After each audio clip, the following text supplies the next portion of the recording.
welcome to Out of the Box Radio with me, your host, Christine Blasdale.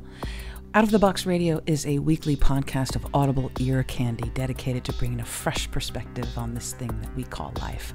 And each and every week, we're going to be diving into the topics that matter most with lively conversations on issues such as health, wellness, and transformational healing, all with the goal of creating a better world and becoming a happier human being. I will be your tour guide for this epic adventure, and each and every week we're going to be embarking on a journey with the ultimate goal being transformation to our highest potential. And now, let's get out of the box. Hello, everyone, and welcome back to Out of the Box Radio. I am your host, Christine Blasdale, and today I have a very special guest. It's so interesting because the people that seem to gravitate towards this show as guests are doing something that I'm experiencing in my own life, and I know that means that you are as well. So I'm really happy to have my guest on today. Judy Clement Wall is the author and illustrator of the creative self-love journal called Find Your Awesome. She has illustrated several coloring books in the popular Inspiration series, including Marcy Shimoff's Inspirations for Women and Jack Canfield's The Power of Positive Inking, which is going to be due out sometime this month. So Judy, who is very much dedicated to exploring the intersection of fearless love and wild creativity, is my guest today. And I want to thank you so much for joining me today because you are embarking on something, a 30-day challenge that I want to invite our listeners to participate in.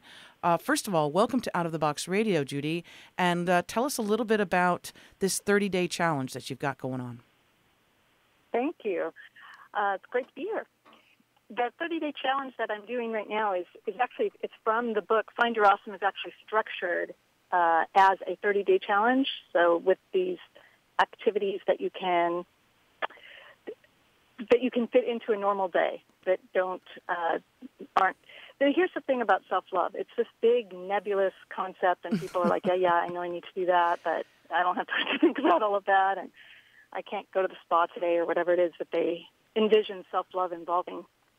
And so what I wanted to do was put together this creative journal that where all the tasks are hopefully small enough that you can fit them into your normal day's activities. Or they could be blown up. You could certainly make them be a bigger thing. But I wanted it to be small, kind of boots on the ground. These are fun things that engage you with yourself and your world and that are affirming. And so what we're doing right now, actually, we're on today's day 8 of the 30-day challenge now. I decided to go through the book and invite everybody to do it with me. And so I think today is day 8, and we've gone through the first 7 of them already. But people can start this at any time that they want, right? Pretty much. Absolutely. Good. Yep. Good. So the concept, let's talk about self-love, because that is, like you said, it is this big nebulous concept. And I think it's probably, I would say, the fact that we are not taught really about self-love, and then we also have that connotation immediately when I just hear those two words together, self-love, it brings connotations of, someone who loves themselves and who's like, I'm so great.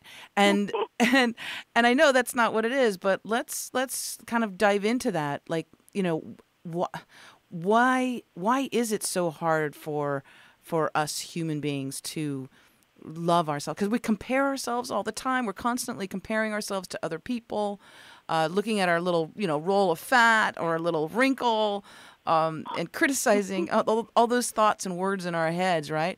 But let's talk about that. Why do you think it's so difficult for people to express self-love or to feel it? I think there's I think everything that you said is absolutely true. We're not taught that as a value, and in fact, our culture does not value it. If you tell people that I can't do whatever it is that you want me to do because I'm investing in my own, personal evolution, they'll look at you like you just said you want to marry a hamster. Yeah. But if you tell them you can't do whatever they want you to do because you've got a whole bunch of stuff on your list of to-dos and your calendar is so full of things that you don't have any more white space, then they kind of look at you like you're a superhero, because our culture, I think, values busyness and sees that as success. You know, they must be successful because look how busy they are. And we don't value taking time out for ourselves and the personal growth that happens as a result of that. So I think okay, so that's one part. One part is cultural. The other part, I think, that happens is we know ourselves, right? So you're right. We compare ourselves, but we're comparing our real selves, our real flawed selves, with all the flaws that we see, and of course we see more than everyone else does, inside and out. You know, we see every time we don't bring our full selves to the task at hand. We see every time that we thought a mean thought, or didn't show up on our yoga mat, or whatever it is, we are very self-critical, and we see all of that. But what we're comparing ourselves to is other people's shiny Facebook version of themselves, or whatever they're putting out on social media.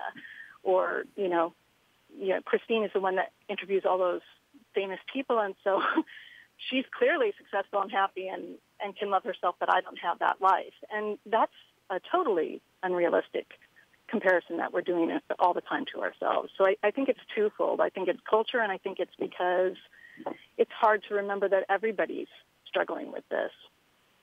And nobody's life is as shiny and perfect as it looks when we're looking at it. You struck a chord there where you said, we compare ourselves with others, and then also, the whole subject, just the whole subject matter of social media. I forget where it was. I stumbled across a study where they asked people who were heavily, engaged in social media, Facebook and Instagram, and in particular Instagram, about their happiness quotient. Like how happy they are and how engaged they are with the world. Yeah. And what they found is that especially with folks on Instagram. See, because Instagram, I guess it's a lot of you can type in what you want to see, right? And then Facebook, I guess it's more like friends and social circles and things like that. But they just said that their self-worth was lowered quite a bit by having that constant engagement with something like an Instagram, where you're seeing, you're constantly just seeing people at their, with filters and just looking like Greek gods and goddesses, right? And then you're comparing yourself, and you're like, whoa, I don't feel so good about who I am, exactly. Because it is that comparison, exactly. And I think that's something that's very interesting. I once had a conversation with somebody, and they actually said to me, and this blew me away. They said, I was complaining about something, I'm sure, and they were saying, I didn't know that you had any problems. I said, well, of course I have problems. And they said, well, you never post about that on Facebook, and you always look happy in your pictures. And I thought to myself, of course I do. I'm not going to post pictures where I'm crying, and I don't usually go onto Facebook to bitch about my life. Am I allowed to say that? I'm sorry. Yes, it's podcast world. You can say anything you want to on a podcast. Okay. All right. And I thought that was one of my big wake-up moments, that I thought we just don't realistically look at this social media. We think that the shiny, perfect art selves that we're all comparing ourselves to is a fair comparison, and it's so not a fair comparison. And especially when you were talking about Instagram, it's so visual, and it's really all about the pictures. You can write stuff, but people don't even all the time read what gets written on Instagram. It's mostly flipping through the pictures, and that's how it's used. And our pictures, of course, are going to be, we don't take pictures of, us sitting in our living room watching TV. We take pictures of us, having just climbed a mountain, or in this beautiful hike, or whatever it is that we're trying to share. And then that's what the rest of us looking at those pictures think, oh, I'm not climbing a mountain, and, I didn't visit this beautiful place, and my life's boring, or whatever it is. And it's just it's the danger of social media. I could also talk all day about why I think social media is good and why I think the Internet is good, but this is the hard part. It can be very isolating. It can make you feel very small. Psychologists and a few different people that are in the mental health world that the proliferation, like, and I mean, it's one thing, like if you go to someone, if you're, you know, if you yourself have a Facebook account or a Instagram account, and, you know, you'll post pictures of what you ate last night for dinner. Here's my little cat. Here's my baby. You know, here's more pictures of my baby. Here's my baby crawling. You know, all those things that we're proud of. And then the occasional, you know, profile picture because you feel like you look good in a particular outfit, or the light was shining just perfectly, and so you said, "Oh, this is a great representation." And that's, I would say, is a somewhat balanced, you know, representation. But then also there are those too that I've noticed that it's just, you know, selfie after selfie after selfie after selfie, and it's in the most it's like the sexiest pose that they can do, or the most come hither look. But the more sexual the picture, or sexy, let's say, quote unquote, the more responses that they get. Like, "Oh, you're hot. You're so," you know, this, that, that. Then it reinforces that need for more, and then it's like, and then so then they post more and more and more, and they need to have that feedback from, you know, from a lot of times it's just strangers. But the phenomenon of it, I find very interesting. It's almost like a drug, that hit you get. It is. Right? When somebody likes your... Yes, it absolutely is. Yeah, I totally agree with you. And the problem, that's when I was just recently talking to someone about the benefits of actually pursuing a sort of a practice in self-love, because that's what I'm sort of advocating is that if you do something concrete every day, just like you go to your workout, or just like you do your meditation, you know, when you sit down to meditate, you're not sitting down thinking, today I'm going to commune with the universe and understand the meaning of life. What you're doing is going, today I'm going to sit still for 15 minutes. That's the goal. I just want to actually sit in this meditative place.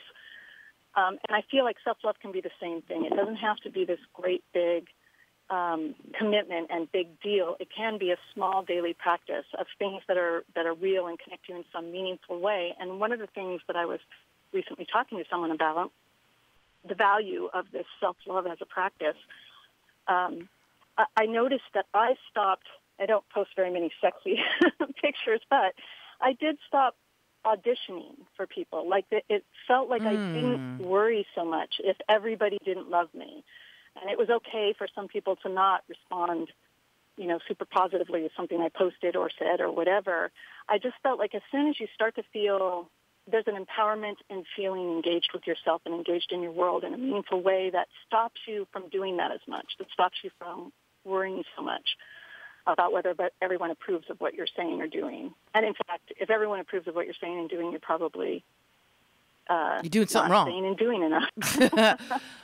If I want to remind our listeners, if you're just joining us, that this is Out of the Box Radio, and my guest is Judy Clement Wall, and she is the artist and author of the illustrated journal Find Your Awesome, a 30-day challenge to fall in love with your playful, imaginative, and colorful self.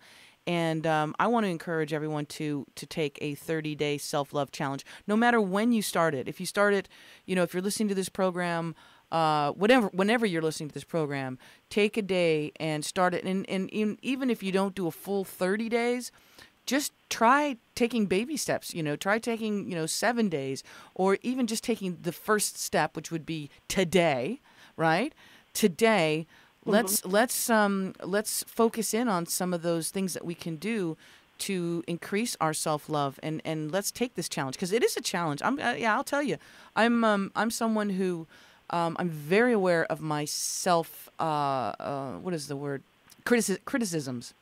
I know what I do well, and that comes easy to me. So I go, oh, that's nothing, right? And other people from the outside would go, oh, you're so good at this, you're so good at that. I'm like, yeah. The things that I believe that are weaknesses in me, those are the things that I tend to hold on to. And so when we're talking about practicing self-love and taking this challenge, be it 30 days as your wonderful book explores, or if it's even 7 days or 1 day, let's tap into that a little bit, Judy. What are a couple things that we can do, if you don't mind? Just give us, a couple things that we can actually do today to practice self-love. Okay.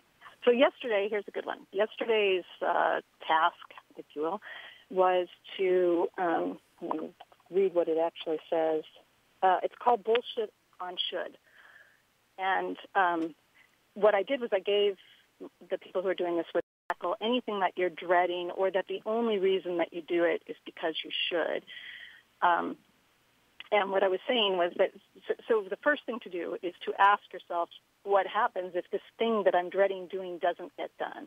And I think a lot of times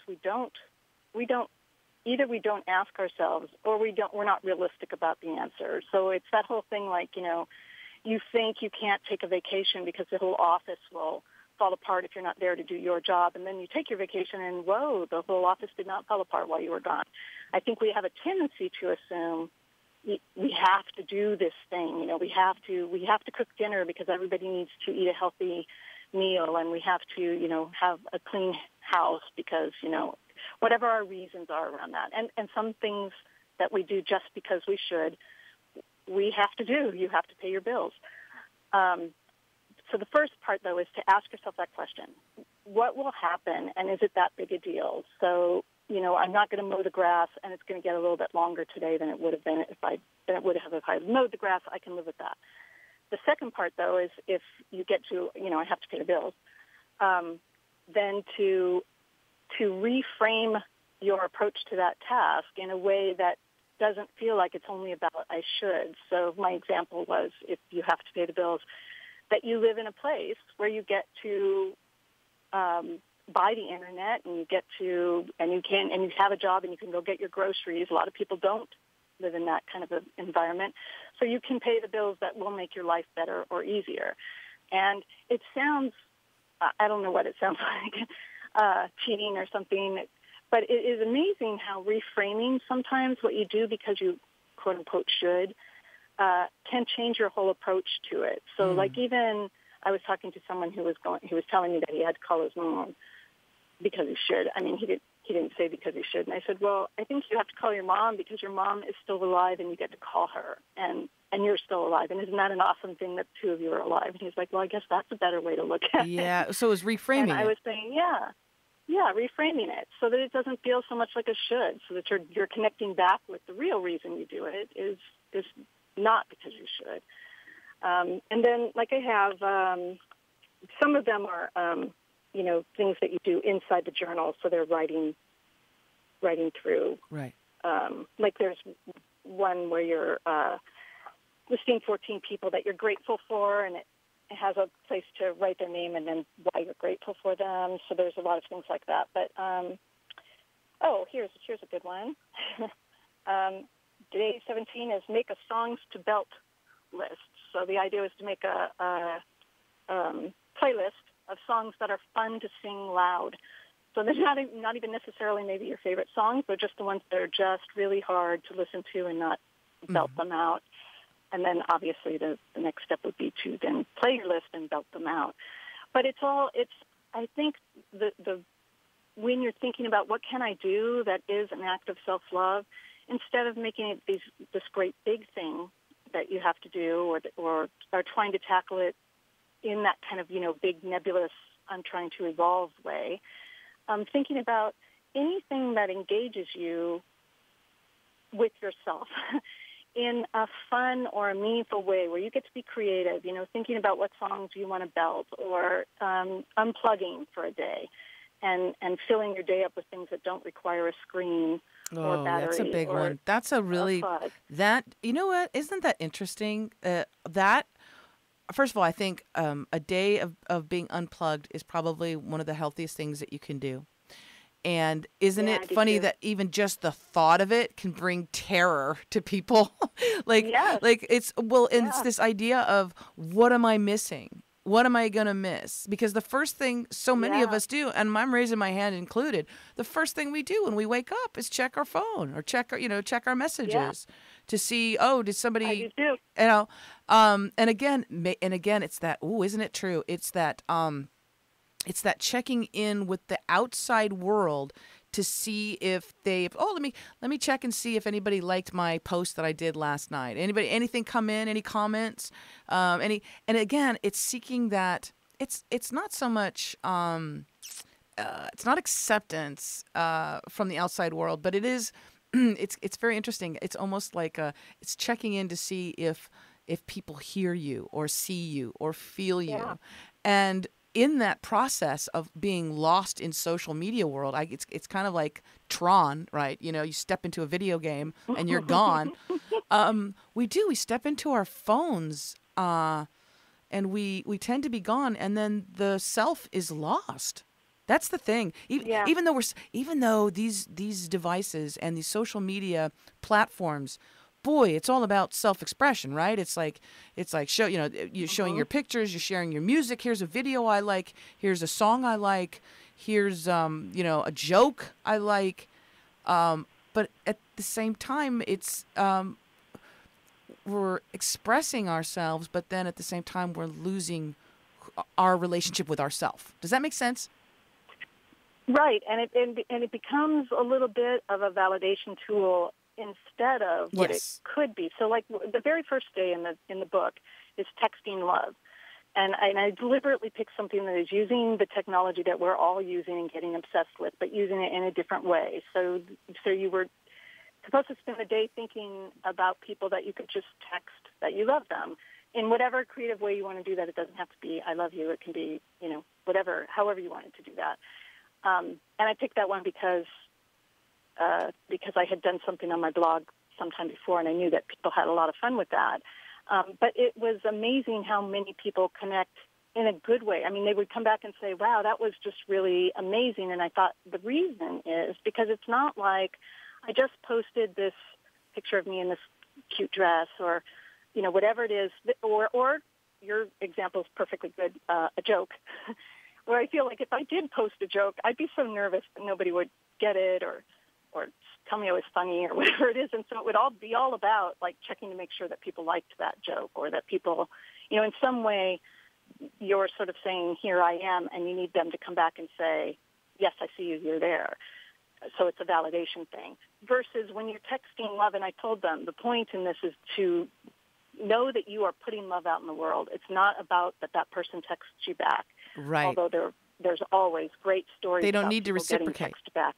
Right, but they don't need to reciprocate. Yeah, because the thought is you're putting out in the world the kind of love that you want to get back, and I believe that you will get it back. You might not get it back from that same person that you were targeting, but it does come back to you, and then staying open to all the ways that comes back to you is part of the fun of sending it out there. But also, I'm a firm believer of putting out into the world whatever it is you're feeling like you need. So when if I put some creative thing or put some artwork up and I'm not getting the response, then I will go crazy on Instagram liking other people's stuff and commenting on other people's stuff because it's almost like it makes me feel better, right? If I go out and I go be the love for everybody else that I wish I had for myself, it's really hard to stay in a bad place when you're doing that, when you're being super grateful for the rest of the world's work. I find that being grateful and thankful is in even for the relatively weird times or bad times is extremely powerful. It's flipping the script, so to speak, or it's reframing. Whatever it is that you're going through.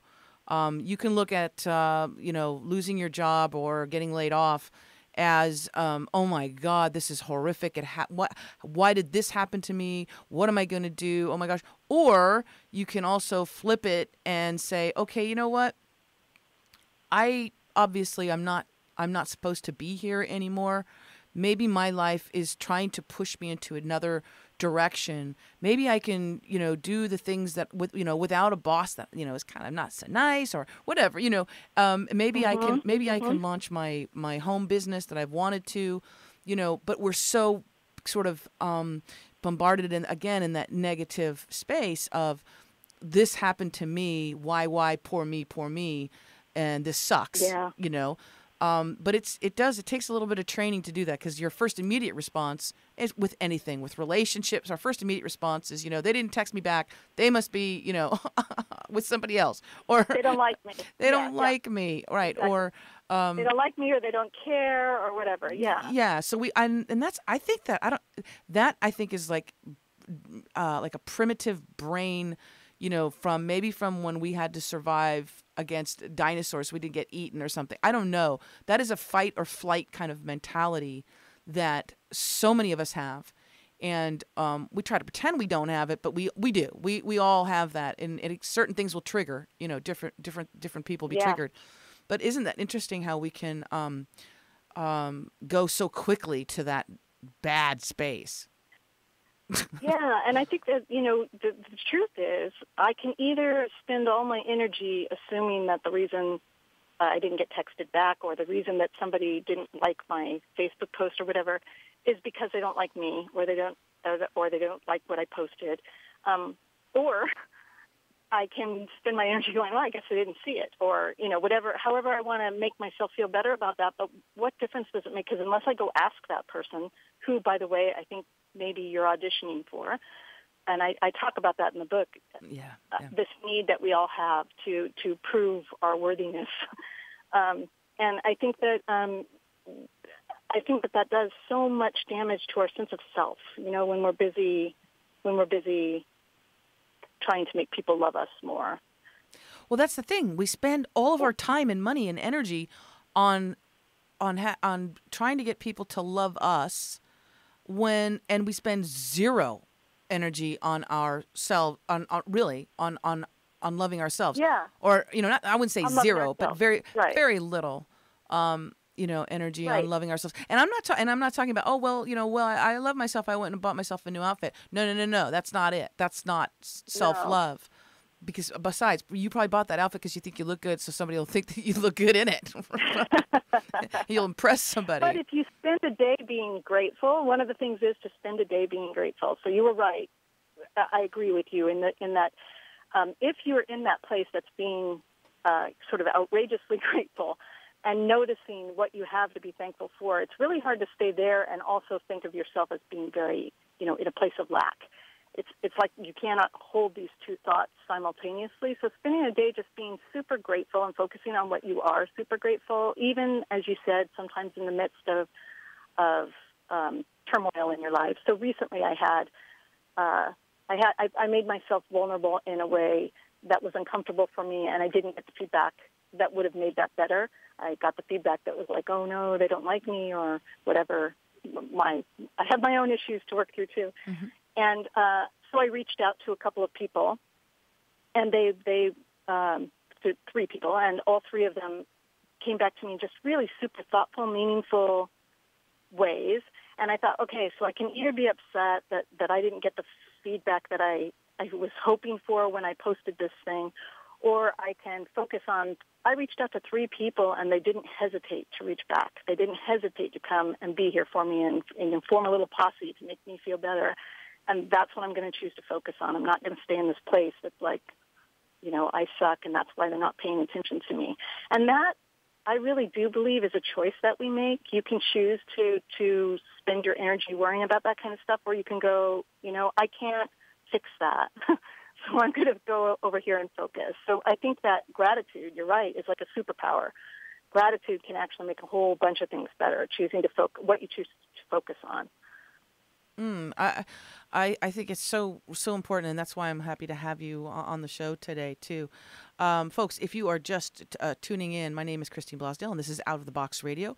And my guest today is Judy Clement Wall. She is the artist and author of the illustrated journal, Find Your Awesome, a 30-day challenge to fall in love with your playful, imaginative, and colorful self.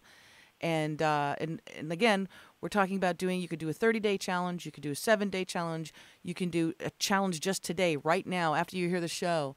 I challenge you as listeners. I challenge myself. I challenge myself to really keep track of this because it's so easy to fall by the wayside. And what does self-love mean to you? It may mean different things, but obviously its presence is very important in our lives. And as true as its presence is, the lack of self-love is absolutely, it affects every single thing. Everything from our health to our work, to our choice of work, and to our relationships.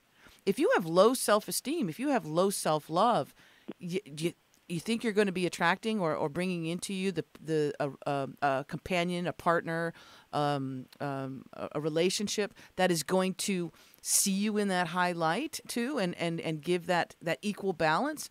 Or are you, because you're coming from a place of with a lack of self-love, going to bring someone who reinforces that framework that you have? And that's a big thing too, that we have, isn't that with relationships? Absolutely. And in the introduction to the book, I talk about that I think that in relationships, and also like in everything, probably in your job, every way that you enter into the world, if you have a sense of your own self-worth, then it affects who you bring to that. You bring your best self. You bring so in a relationship, I think the more you value yourself, the more you're even capable of valuing somebody else and the relationship, and not bending over backwards and losing track of who you are, so that the other person will continue to love you or respect you or whatever it is that you're trying to get at. I just think it's so vitally important. And that when you were talking about self-love, I was thinking to myself, sometimes it's just about recognizing when you are doing something loving for yourself. So like one of the days in here, in my art, I went through a phase where I was drawing mandalas all the time and posting them on various places. And in a lot of the coloring books, mandalas are the coloring pages. So I've done a ton of them. And they're kind of nice because you can get they have a repetitious pattern, and you can kind of get in a little bit of a meditative state while you're creating one. So in the book, I have some pages where you can do that, and some pages where I've started it, so you can just finish it, so it's not as hard to think about what is aesthetically pleasing in a mandala. Anyway, there was that, and on that day, I was supposed to meet up with one of my friends. I did meet up with one of my friends for coffee that evening, and she's doing the 30-day challenge, but she hadn't done that day's challenge. And so she gets out of her car at the coffee shop, and she looks at me and goes, "Today you're my mandala." And I was like, "Oh, excellent."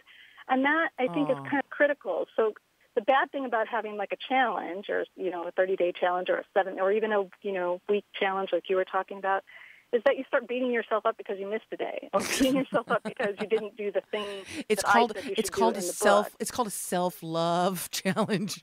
Don't beat yourself up. Exactly. I think you're doing it wrong. Yeah. And I thought that was great of her to just take it and realize, of course, anything that you're doing that you're doing because it makes you happy, like meeting your friend for coffee or whatever, I think that is self-love. So sometimes it's just recognizing and valuing that time that you spend engaged with something that makes you happy, whatever that is. It happens to be what I wrote as a suggestion in the book, great, but I really think that mostly what I'm doing is just giving you a way to get back in touch with yourself. Exactly. And to remember that what makes you happy is important. And you're giving them, and you're giving people different you're stretching their brain a little bit with different ways to express that.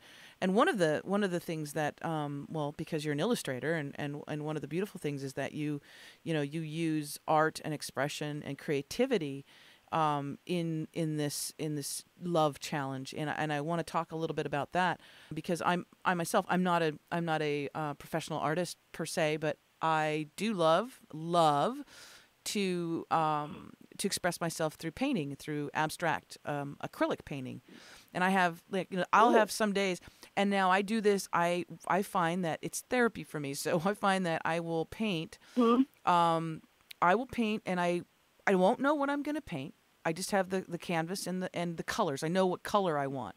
So I'll have colors. I'll have the different paint colors, a bunch of different brushes. I haven't even a clue what I'm going to use yet, and whatever size canvas. And then I just let it all flow. I don't have anything in mind. I don't say I'm going to draw a boat or a house. Or paint a boat or a house. I just let it sort of flow.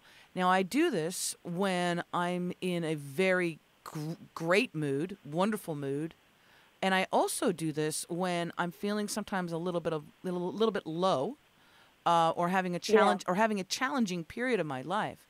And I find that number one, it's a wonderful way of expressing yourself, but number two, what comes out of it is it's not self-analysis at all.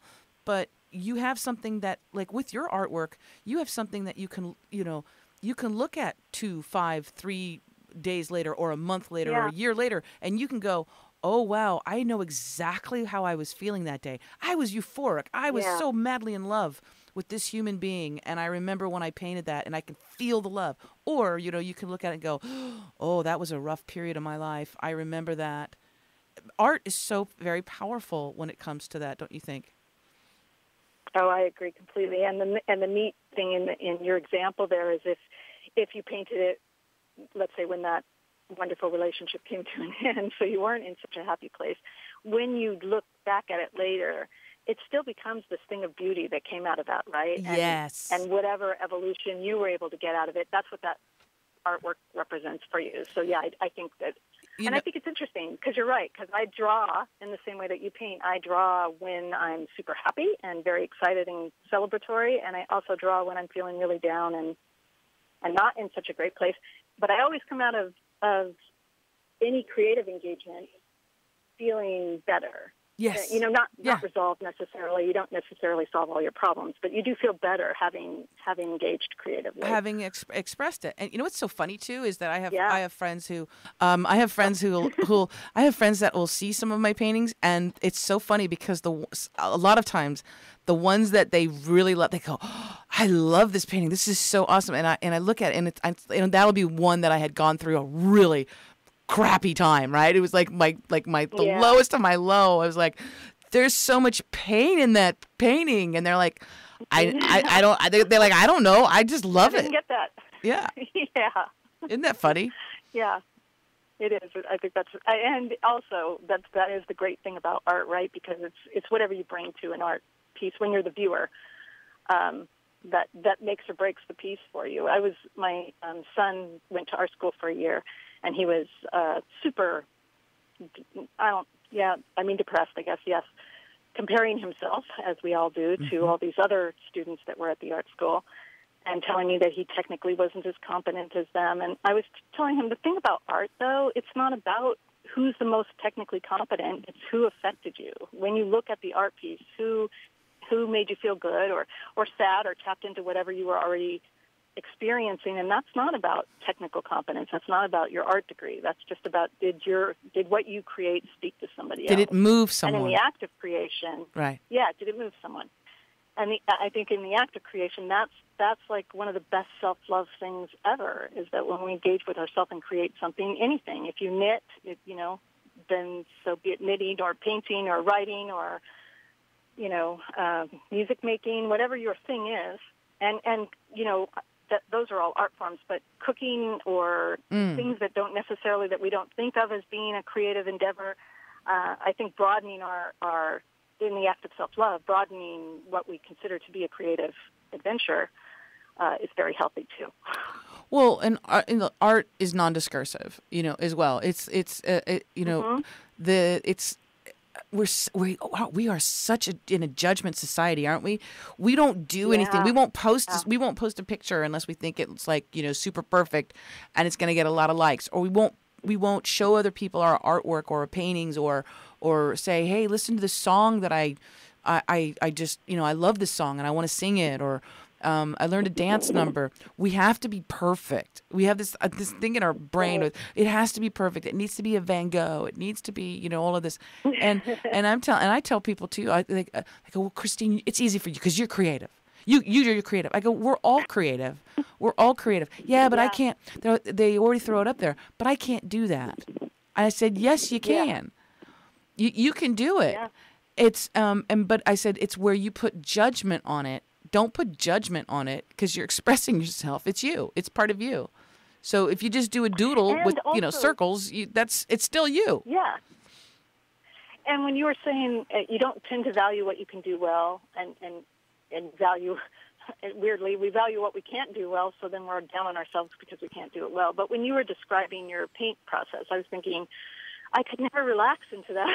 Because it's so unstructured and because you're just going with it and you don't have a preconceived notion of how it's going to end up. And it feels like it's this huge, amazing thing that you can do that I can't do because I can't get out of my own head long enough, right? I'm just too obsessed about knowing what my my end art piece is going to look like, or even if I don't know what it's going to look like necessarily, I do know what I'm drawing because it's not abstract, so I actually know what the thing is. Well, plus and it's so your to job. Me, for you, you're probably thinking, but you're probably thinking like somebody who does what I do is way harder, and I'm thinking, no, this is easy. What right, you're doing is super hard. So we're just devaluing the thing that we know how to do because the other person can do this thing we can't do.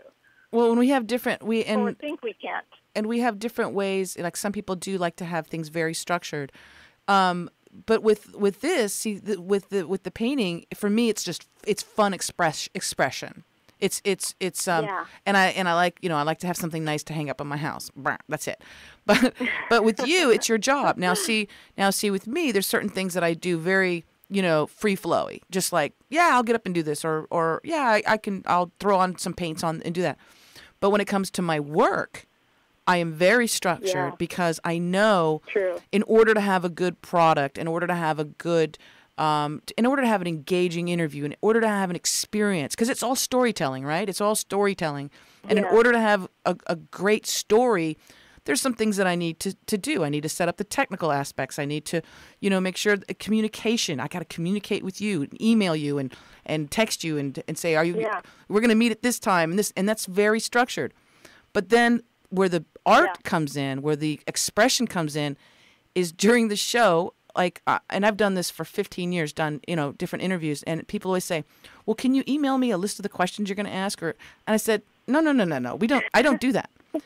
It's all free flow. I have no list of questions because I want to hear you, Judy. I want to have a conversation with you, and hear what you say, and whatever you answer, I'm going to absorb that and answer to that, not to my list of questions like a checklist, right?" Yes.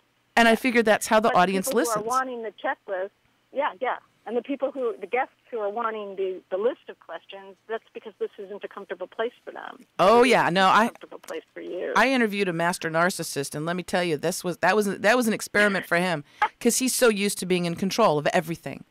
And he tried a couple different ways. He's like, "No, really, I really want to do a really great interview with you. So if you could just send me the questions, ahead of time." I laughed at him. I said, "This is your ultimate dilemma, isn't it, Mr. Narcissist?" I said, "You don't have control here. You don't have control in this interview." How did it go? It went fantastic. It's one of the most popular shows I've ever done. There's like 50,000 awesome. YouTube views, and I had him back for a second time. And he enjoyed it in some respect because it was so different for him. But it was because he wasn't in control. And when you let things... And here's the other thing. This applies to everything in life. Really. Your work, your health, and your relationships. Man, because I'm like I said, I'm just as guilty as this as anybody. When you try and control something, really try and control it, you're going to mess it up. I almost said the F word. You're going to F it up. You're going to F it up. Because we can't control anything. We can't control other people. We can't control who talks to other people. We can't control what's going to happen necessarily in their lives. The only thing that we can control is ourselves and how we react to situations, how we react to communication or lack of communication. And so that's what I love about what you're doing, because this whole idea about the self-love challenge will help solve so many problems and issues in relationships and in work and in communication. Because one of the things with the narcissist was he needed to control and manipulate. That gave him a feeling of power. And deep down, that was a very hurt little boy who had who at one point in his life as a child had no power. And so in his adult life, he has to have all of the power and control. And in healthy grown-up mature relationships with friends and lovers, you can't control that. You can't control another human being. Right. And so that's why... And I think also giving up the control is sometimes so empowering. Like as soon as you decide, I don't have to control this situation, it oddly has the strange effect sometimes of being more empowering than the frustration of trying to control things that you cannot control. Well, because again, we walk around with these hearts, these things called hearts. and it's not the physical heart, it's the ethereal heart. It's our, heart chakra, if you want to call it that, or it's that emotional, and again, it's that thing of wanting to feel wanted and needed and loved.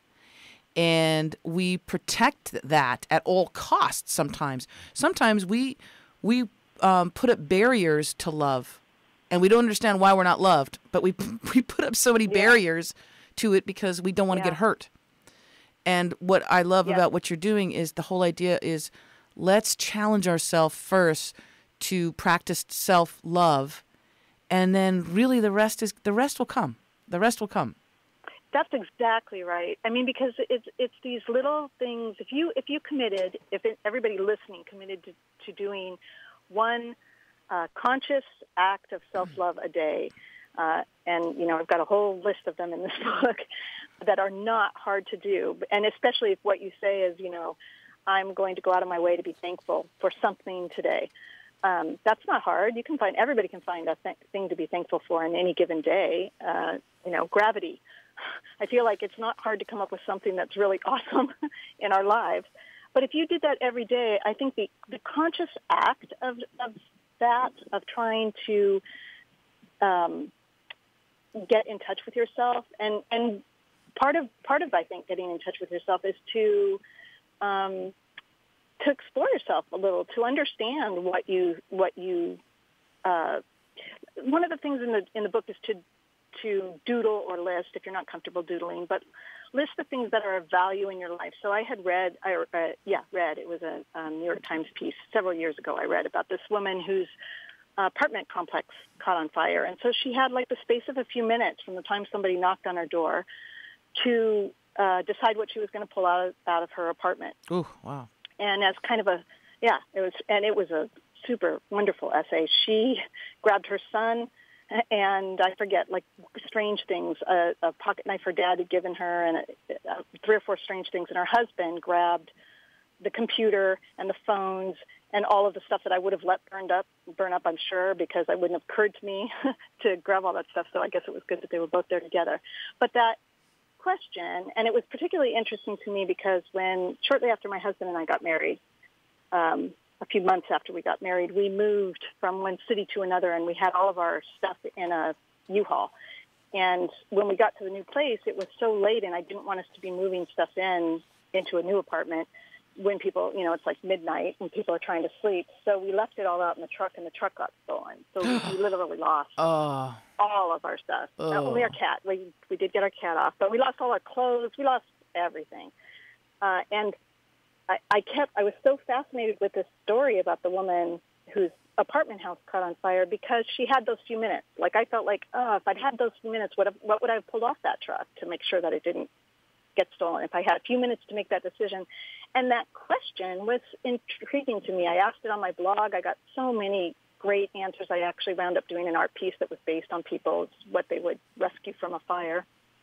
And I included it in the book because I think the time that you take thinking about what would I grab, what's important to me, what are the things that mean something to me in a day-to-day basis in my life, or like the knife her father had given her probably didn't have meaning on a day-to-day basis, but it had some sort of meaning for her in that moment. But I think that those kinds of things where you're just exploring yourself, really, that answering that question, what would you rescue from a fire, it doesn't inherently say to me self-love, but I think it does in a way, because in that moment where you're thinking about what matters to you, that exploration of yourself and what's important to you, I think is an act of self-love. So being very creative and doing something consciously every day that puts you back in touch with who you are, I think, like you said, do that, and then the rest will follow, because I think it just changes who you are and how you move in the world, and everything gets affected by that. Oh, of course, exactly, because your energy affects everyone around you, and that's just a shift. So, if you're just tuning in, I am Christine Blosdale, and this is Out of the Box Radio, and my guest is Judy Clement Wall. She's the artist and author of the illustrated journal Find Your Awesome, a 30-day challenge to fall in love with your playful, imaginative, and colorful self. And she is embarking She's got a wonderful online. You can go to her website. It's Judy Clement Wall. JudyClementWall.com. And, of course, you can check out her book there and go to Amazon as well. But with this challenge, and I know in the beginning of the show we kind of threw out a couple of the things that, we could do. I wonder if you could give us a few more of little things, little challenges that people can do, self-love challenges that people can do. If they want to, they can start today. Yeah, absolutely. Let me flip over to my table of contents. Okay, so let me just, I have, on some of these, I draw, like one of the days is put yourself on a T-shirt. So you were just designing T-shirts that tell the world some truth about you, which people, that was I like that. Day 4. Yeah, it was really fun. And I drew the outline of the T-shirt, so you don't have to be a great drawer.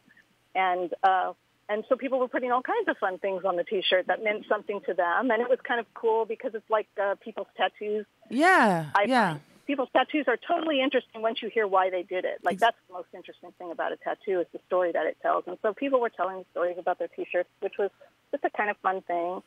I have like hold a burning ceremony for something that you just want to let go of, that you just want to. Oh, that's powerful. Not have this thing. Yeah, it's funny with me. I have had a bunch of burning ceremonies. So when I do it, it's very simple. I just write what I'm letting go of on a piece of paper, and I hold it above the flame, and then I sort of watch it go. And as it burns, I try really hard to just let go, and kind of picture the space that's being created inside me. And so many of my burning ceremonies are around expectations, letting go of my expectations around whatever it is, around this relationship or around this project or around this 30-day challenge. Whatever the thing is, you just let go of that and let it be what it's going to be if that's what you're letting go of. But you can also do this with all kinds of things, letting go of toxic relationships, letting go of some definition that you had of yourself that no longer suits you because we outgrow ourselves constantly. So letting go of those things that used to be true about us that aren't true about us anymore. I had a burning ceremony one time to let go of my idea that I was a shy person because I decided, no, I think part of the reason I'm shy is because I keep thinking that I'm shy. So it could be as easy as I'm just going to stop thinking that I'm shy and see how that works. So you can do this with anything. But yeah, so one of them's a burning ceremony. Let's see what else I've got in here. And you can see that these aren't things that would take you a long time. No, if you just gave yourself 20 minutes in a day, you could finish. Listing the 10 people that you're grateful for. Be unapologetic. I think this is especially true of women, that we are constantly apologizing for pretty much everything, whether or not it's our fault.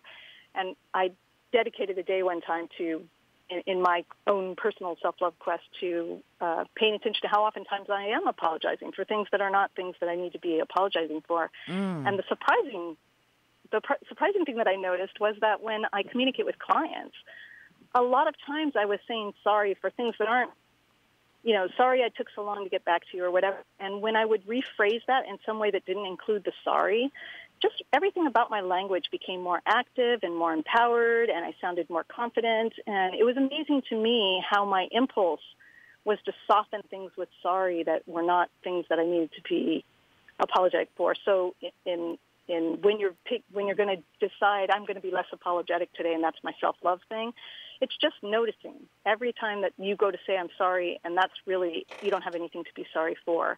And for some people, that's probably not hard, and they're not overly apologetic. For me, it was quite enlightening to find out how often I am, overly apologetic. Let's see. That's Doodle Your Loves. I also have one that's practice pleasure, and it's really about identifying the things that just light you up inside, whether anyone else understands them or not. So that can be, right. I have a friend who does knitting, and she loves visiting knitting sites, and she does knit, so she doesn't just visit the sites, but she loves visiting the knitting sites, and she's built these Pinterest boards, these huge Pinterest boards of like all different aspects of knitting and yarn and all these different kinds of yarn. And she was telling me she feels bad about the amount of time that she sometimes wastes up there. And I said, but I think, you're not wasting time. That's a real creative place for you where you think about this thing that just brings you so much joy. And the reason that you're feeling bad about it is because we as a society go, oh, you're wasting time surfing the Internet or whatever it is. And, sometimes we are wasting time surfing the Internet, so you should be honest with yourself. But right. I do think that consciously deciding this is a thing that lights me up and I'm going to do it. And I'm not going to worry how it looks to anyone else or whether anyone else thinks it's a waste of time. I'm just going to enjoy it and be present in it and approve of it myself. So that's one of the things in the book. Let's see. And then I also have other things, but when I say them, I'm afraid they're going to sound scary, like drawing a self-portrait. But if you could see the self-portrait that I did myself for the challenge, they're stick figures. It's like a stick figure me and a stick figure my dog and a stick figure my pencil set, like just various things that make me think of me, that are the things that make me happy. So it doesn't have to be a hard thing. Again, it's back to that thing where you're engaging yourself in a way that where you're considering what makes you happy. Well, and it's valuing considering what makes you happy. And it's kind of like when we were kids too. When we were kids, we drew more pictures of ourselves. It's like, here's me in my house. Here's me and my dog. Yeah. Here's me and my bike. Yeah. As our self-love was a lot higher for a lot of kids. Not everyone. Just depends on the family and the social upbringing. Right. But we were, just seemed, I think, a lot more expressive and having fun with ourselves. And that's what it really boils down to, I think, is what you're talking about in this challenge and in the journal is in the 30-day challenge to find your awesome is to come back to a place of having fun and exploring yourself and doing it in a way that is going to bring you back to yourself, which is, I mean, my goodness, especially with all of this stuff that's going on in the world and all of our responsibilities and all that, it's really, really important for people to do that. So I want to thank you so much, Judy Clement Wall. Your website again, so people can check you out. JudyClementWall.com, and you can sign up for the challenge. The nice thing, obviously, you were right. They could do it anytime, any way they want to. But if you sign up right now and do it with me, I am sending out little daily emails, and I made some fun little animations for people to just remind them to relax and enjoy this. And there's a Facebook group challenge, and a lot of us are getting on Facebook and not just sharing what we're doing, because a lot of people aren't comfortable with that, but they're posting about all kinds of things that they did. It's pretty supportive group. Oh, that's good. That's so good. So on Facebook, and that's nice because it's interactive as well. If folks are on Facebook, just look up Judy Clement Wall. It's JudyClementWall,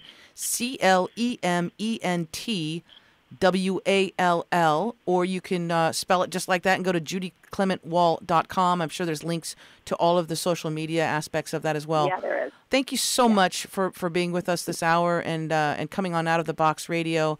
I really like the work that you do, and I just think it's perfect timing. You just came right at the right time for this show. Thank you so much, Christine. This was such a fun conversation. This was my most fun interview. You see, because it was free flow, wasn't it? Yeah. I didn't try and control nothing. You're rocking it. Yeah, I didn't try to control nothing. Thank you so much. And thank you, listeners, for tuning in this week. I want to remind you can tune in again next week. You can find Out of the Box Radio on YouTube, iTunes, iHeartRadio, and definitely, if you want to make sure you don't miss any episodes, please subscribe to the podcast from those outlets: iTunes, iHeartRadio, Stitcher, Spreaker, TuneIn, and of course, YouTube. Thank you so much for listening, and until next week, remember always to think outside of the box. Bye for now.